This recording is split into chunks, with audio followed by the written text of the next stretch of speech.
जय श्री राम दोस्तों, स्वागत करता हूं अपने YouTube channel signify life with Sanjeev में। दोस्तों आज हम बात करेंगे एनर्जी के विषय में। जैसा कि आप सब लोगों को जानकारी है, आप सब लोगों ने अगर साइंस 6, 7 या 8 स्टैंडर्ड में पढ़ा होगा तो आपने एनर्जी के नियम को बहुत बखूबी पढ़ा था।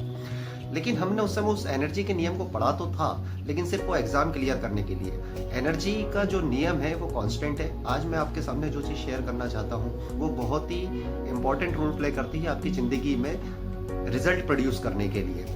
तो बने रहिएगा इस वीडियो के अंत तक मेरे साथ में। मैं आपको ये बताना चाहता हूँ कि हमने जो एनर्जी के लॉज पढ़े थे वो ये थे कि एनर्जी इस पूरे यूनिवर्स में कांस्टेंट है। मतलब एनर्जी में ऑल्ट्रेशन कुछ नहीं हो सकता। ऑल्ट्रेशन इन द मीन्स कि एनर्जी को इंक्रीज नहीं किया जा सकता, डिक्रीज नहीं किया जा सकता।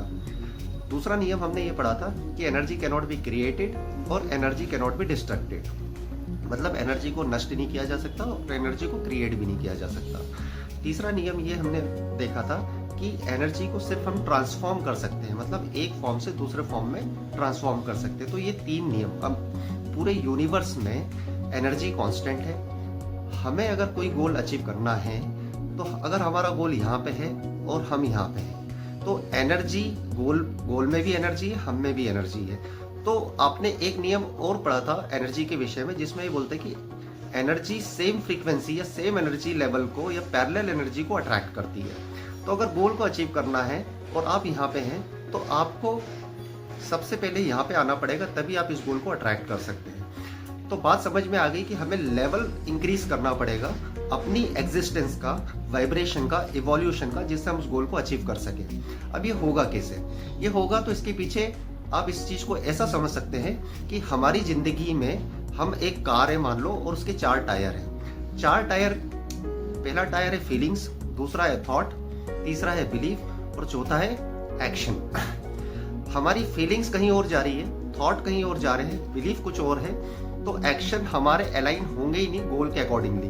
तो हमें क्या करना है कि इस गोल को अगर हमें अचीव करना है तो हमें उस गोल के लिए सबसे पहले बीइंग होना पड़ेगा। बीइंग का मतलब क्या होता है कि मैं ऑलरेडी ये गोल अचीव कर चुका हूँ। ये फीलिंग्स हमारे को इनकॉर्पोरेट करना पड़ेगी अपने अंदर इमोशनल लेवल पे, और थॉट भी उस रूप से बनाने पड़ेंगे कि हमारा बिलीफ सिस्टम उस तरीके से इनकॉर्पोरेट होना चाहिए कि हम इस गोल को ऑलरेडी अचीव कर चुके हैं। और जब हम बीइंग वाले फॉर्म में रहेंगे, बीइंग मतलब बी डू हैव, मतलब जब आप बीइंग ऑनेस्ट, तो ऑनेस्टी करना आपके लिए बहुत सहज हो जाएगा। मतलब if you are being honest then doing honesty, honest work will be very simpler for you.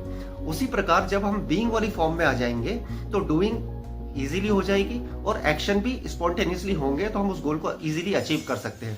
तो कहने का मतलब यह है कि आपको बी डू हैव प्रिंसिपल पे काम करना पड़ेगा।